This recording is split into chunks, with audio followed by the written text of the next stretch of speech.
Welcome to Mum Abroad's YouTube channel, where I'm joined today by Ali Meehan, a social entrepreneur and a community builder, and the founder of Costa Women, the largest social and business networking community for women living in Spain and thinking of relocating to Spain. Ali lived and worked in Australia, Asia, and the Middle East before relocating to Andalusia in the south of Spain long-term in 2010. Ali is also a certified growth expert, passionate about helping women take their business to the next level. Hi, Ali. Hi, Jane. Good morning. How are you? I'm very well, thank you. Ali, you describe yourself as an Inpat. Can you explain what that is? Sure. Well, as you said in the introduction, having lived in so many different countries, I think it's really important to integrate. So that's the in part of the pat. So I call myself an integrated Inpat because it's so important that we move somewhere because we love the culture, we love the environment, we love what it offers, and then suddenly we become part of this exclusive expat zone where we don't actually integrate with the local community. So for me, that's really crucial. In 2010, you founded Costa Women. That's a social networking community. And there are now over 12,500 members. It's huge. They're from 137 different nationalities, and they meet in 38 locations all over Spain, from the Costa del Sol to Asturias, from Barcelona to Cadiz, and from Madrid to Mallorca, and everywhere in between, it seems. How does it feel, Ali, to have created this amazing community of women supporting other women all over Spain? It's still slightly scary. When I started it, my husband said to me, "You've either created something wonderful or a monster." Some days, I must admit, it can be a bit of a monster, but generally it's a lovely thing to have created. And obviously in the days when I created it, there weren't that many social networks around. There was Facebook had just started, or people were getting more aware of Facebook and those social media platforms. But this was really to create a community for women, with women, about living in Spain, so that other women who are thinking about moving to Spain could get their questions answered. So the fact that it's grown to be so large has happened very organically. So it's not as if day one I suddenly thought, wow, it's going to be a huge community. In fact, my first mistake was calling it Costa Women, because we, as you said earlier, we've got women living in Madrid and there's nowhere near a coast in Madrid. But it's just taken on a life of its own, really, and other women recommending it to new members and new friends that they meet. So I had a woman joined last week who had she'd been given a lift by another woman because it was raining. And this other lady that gave her a lift actually recommended joining the community. So when you hear stories like that, it's great. It's really heartwarming, isn't it? Yeah, it is. It's really nice. And to know that it's still growing. We're still seeing a lot of new members arriving. I'm probably getting about 40 a week at the moment, which is fantastic. So really good. What I love about it, Ali, it doesn't just cover so many different nationalities. It also covers different ages as well. Absolutely, yeah. I think the youngest is probably early 20s, and it goes right up until, whenever you can carry on using a laptop or a phone, because we've now got an app as well. So however, you want to connect, you can find it. A big part of Costa Women is the social and cultural aspect, so friendship and connections. And they're made over shared experiences and shared interests, for example. There's also a business element to Costa Women. Can you give us more details about that, Ali? Yeah, sure. So originally I started it just for social reasons, because I don't think we're defined by our businesses. We are women first, and then our businesses come hopefully from a passion of something that we wanted to create, like Mum Abroad was created, in fact. But yeah, I started the business community probably about 5 years into launching the website. And that was really to help women share and promote their businesses around Spain. And maybe they've got a product or service that is not just dedicated to Spain, maybe it's a global product. So to help them really find a new way of promoting and sharing whatever it is that they offer. So we've gone back now to doing physical in-person events. And we do those in different places in Spain as well as doing a lot of online business networking and online learning as well. We offer that too. In 2018, you launched SpainExpo. That's an online guide of experts about living in Spain. Who's the guide aimed at exactly? The guide is really aimed at women, or anybody in fact, who is thinking about making the move to Spain. So maybe they've done some research, but not all the research that they need to do, because I never think you can research enough. And it's got lots of different experts talking about their specific zone of genius. So we've got a lawyer talking about how to get residency, whether you're coming in from an EU or a non-EU country. We've got real estate agents talking about different parts of Spain, but also we've got people that have been digital nomads talking about how they've made the move. So all sorts of different topics, schools, and it was really to create a space where women or anybody can really find the answers to the questions that they're asking. So not just from a top level expert perspective, but also from personal experiences as well. I think that's key, isn't it? If you're a parent moving abroad, you really want to hear from other parents, don't you, about their experiences? And I know that you've got a few mums on SpainExpo with interviews with them about their personal experiences. Yeah, and also being a mum that has to work too, because when people first move to Spain, they're probably not really thinking about the work aspect unless they bring the work with them. So then having to find work and fit it around the family can be a bit of a challenge too. So we do cover that in one of the interviews as well. In parallel with Costa Women, I know that you're incredibly busy, Ali, and that you've launched an annual International Women's Day conference in Marbella. You've created a series of ebooks called Spain and Me, and you also launched Costa Women TV. And then earlier this year, as if you didn't have enough to do, you became a growth coach, and you now support women building businesses. What prompted you to make this move into business coaching? I think really hearing what women were saying about coming to Spain and finding it a challenge, because the whole culture is completely different to where they've come from normally. It's quite a difficult environment as far as paperwork and bureaucracy is concerned, but also the whole area of finding clients and customers when they've maybe moved to a new country and don't actually have those connections yet. So the course is very foundational about how to set up and grow your business in another country. And it's come from my years of experience of having done that myself. But really it was to meet a need from the market and from the women that I know and work with. So what kind of areas would you be able to help in, Ali? Can you kind of give us a bit more detail? Sure. So it's really to think about, I mean, we're all very good at sharing things on social media, but do we actually check to see if people are buying from us based on having seen us on social media? Obviously, social media can be part of the whole marketing mix, but quite often I can see people thinking they have to be on certain platforms when actually they don't. So we go very deep into your product or service. And first of all, it could be that you're just about to launch something, but maybe you haven't actually done the research as to whether it's a product or service that people want to buy. You haven't actually got an audience yet. So it's really to find that audience first, ask the questions, and then launch your product or service rather than the other way around, which I think we're all a bit guilty of because we think people want something, but actually maybe they don't. So it's really a foundational course to help you look at how you do sales and marketing, how you track your data, how you can build in rituals into your daily, weekly, monthly, and quarterly life, excuse me. And how to, they're not rituals like sitting around a campfire rituals. They're rituals of things that maybe you do on a Friday afternoon to track how your week has gone, to see how your sales figures are doing, to see if they fit in line with what you want to do long term.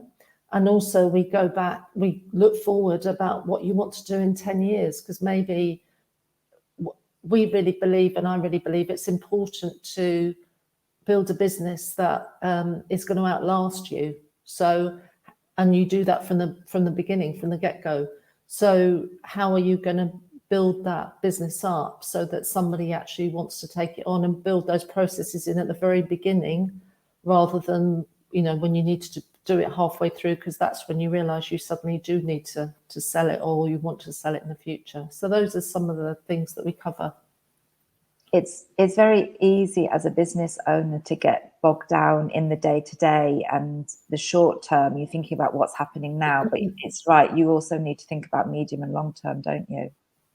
And I think particularly with things like have happened recently with the pandemic and all sorts of things that are going on globally, it's, if you've got a long-term vision and a long-term goal for where you want to take your business, it somehow becomes slightly easier when you're dealing with things being thrown at you that you weren't expecting, to think, well, at least, you know, I know that long term this isn't going to be here forever, and I can continue to work towards whatever it is that I want for my business longer term. I just want to go back to what you were saying about social media and different platforms, because I think it's really important that we understand the difference between Facebook, Instagram, LinkedIn, and so on, because they all offer something to us as business owners, but what they offer is often completely different, isn't it? And it's really important to understand the differences between those platforms to be able to move forward. I know that I've learned a lot hugely over the years between the different platforms. And also to see them as a tool rather than something that you get sucked into. You know, you can use them for your benefit rather than them being used by the owner of those particular platforms for their benefit. So to find out whether your customers are actually using those platforms, because it's not necessarily the case that they will be. Although, as you know, Jane, here in Spain, a lot of people do use Facebook and Instagram far more than they do in other countries. We use it here far more than they do in the UK. So maybe then you need to really think, if you want clients coming from Spain, then maybe you need to rethink your marketing strategy and use Facebook, include it as well. It's also really important, isn't it, to have a strategy for something like Facebook. You don't necessarily need to post every day. I think a lot of people think that you do, but you don't. And actually just 1 or 2 posts a week might be as efficient or more efficient than posting every day. And I also noticed that posting on social media takes up a lot of time. It takes up a lot of energy. So you really want to be doing it with the right strategy, as you say. Yeah, and maybe having it's important to actually have a reason why you're doing it. So actually have that specific strategy for whatever it is you want to do. And that we, as part of the program that I teach, we have that as part of your 90-day strategy, to actually have what it is that you're posting. Maybe it's to promote a course, for instance. So then that's what your 90-day focus is. And then you know where you're heading, and you know, this is how many course seats I want to sell. This is how I'm going to post it. This is when I'm going to post it. I know that that's when my customers or clients are mainly on the platforms, because there's different times of the day when there's nobody really around. So it's things like that to include as part of the strategy as well, which is really important. Ali, what do you think is the hardest part of being a solopreneur? I think probably the loneliness, because for a lot of the women that I work with, they've moved to Spain and they're used to working in a corporate environment where you meet somebody around the water cooler and have a quick chat and then go again. But when you're at home alone, and that's been the case over the last 3 or 4 years, you know, with the pandemic, when you're home alone and having to ask yourself those questions, you know, which is the best platform? What do I do with this? Where do I go for that? That can be really hard. So that's why Costa Women, I think, is so important, because it is that community hub that you can actually go and ask somebody and get support. So I'd say that was the hardest thing, you know, working alone. I've actually worked from home alone since 2000. The company that I worked for, which was why we moved out to the Middle East, the company that I worked for, my first day of working, the big boss came in and he'd just been to an e-business seminar. So this was the first time I met him. My first day of work, we had a beautiful office in Cobham in Surrey, and he came in and said, we're closing the office. I've just been to an e-business seminar. This was in 2000. Nobody's going to work from an office anymore. Everyone's going to work from home. And that was very the great foresight, because that's what's happened now. But it was, it was quite a challenge to, in those days, be working from home, because in that time you had to live within so many yards of the post office exchange. Otherwise you couldn't get broadband or internet. So things like that have completely changed the way that we work online now weren't around. We used to have to use MSN Messenger within the office to chat to each other, to, if our computers went down or something, because that was the only way to communicate with my office in the Middle East, rather than email, obviously. So yeah, it's become a much easier world, but not necessarily a friendly world. So it's to find that community of women that can help and support you. Absolutely. You're right. I've always said the most important thing for me about living abroad is finding my tribe. It's finding those people that I can rely on and get support from, and also give support to. And that's exactly what Costa Women does, not only from a social and friendship point of view, but also from a business point of view. So you've kind of gone full circle, haven't you, there? Yeah. Ali, what would your advice be to someone who's watching this interview and thinking about relocating to Spain or starting a small business in Spain? Can you kind of give us a couple of key points? Firstly, do as much research as you possibly can. I would, before you make the move, actually research how much it's going to cost you to have a business here, because it is far more than anybody ever expects when they first arrive. Because here we have to pay, if you're autónomo, so you're self-employed, you have to pay that amount every month, whether you earn a penny or not. And also you have to take into account VAT from day one, which, is completely different to the UK, for instance, because in the UK you can earn a phenomenal amount of money without paying any VAT or charging any VAT. So I would say really do research. I'm still surprised and shocked by the amount of women that make the move and then haven't done any research at all about having a business here. So that would be my main tip. And also start asking questions before you arrive. So social media is brilliant for that. On Facebook, there's a lot of places that actually have a social media page for the town. So you can actually start asking who's a good accountant, who can I go to for legal advice, etc., and actually get those questions answered before you move here. So connect with a gestor, as we call them, or an accountant before you move, and get those questions answered before making that big jump. But it is a fantastic way of life. And I wouldn't, I've lived in, as you said at the beginning, I've lived in various different countries, and Spain's definitely the most livable of any of those countries. So do make that move, but do your research first. I'd just like to reiterate at this point that Costa Women is not only for women who already live in Spain, but it's also for women who are thinking about relocating to Spain. So join it and make the most of it. And just to finish, Ali, to put you on the spot a moment, can you tell us what you love about living in Spain? I love that the Spanish work just enough so that they can have the lifestyle that they want, so that working isn't the be all and end all of life in Spain. Obviously they do work hard, but it's not something that they don't feel like we do in the UK. You're working 24/7, and then what have you got at the end of the day?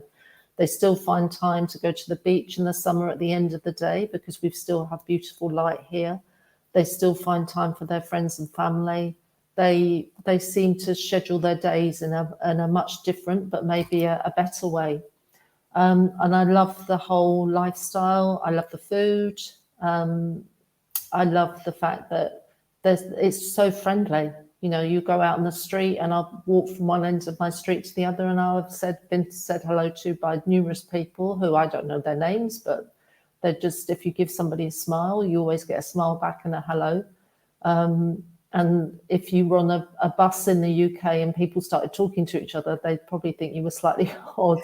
But here in Spain, it's normal to talk to somebody at the doctor's surgery, or talk to somebody on a bus, or it's just the way people are, because it seems a friendlier, and I found it very safe as well for a woman, a safe atmosphere too.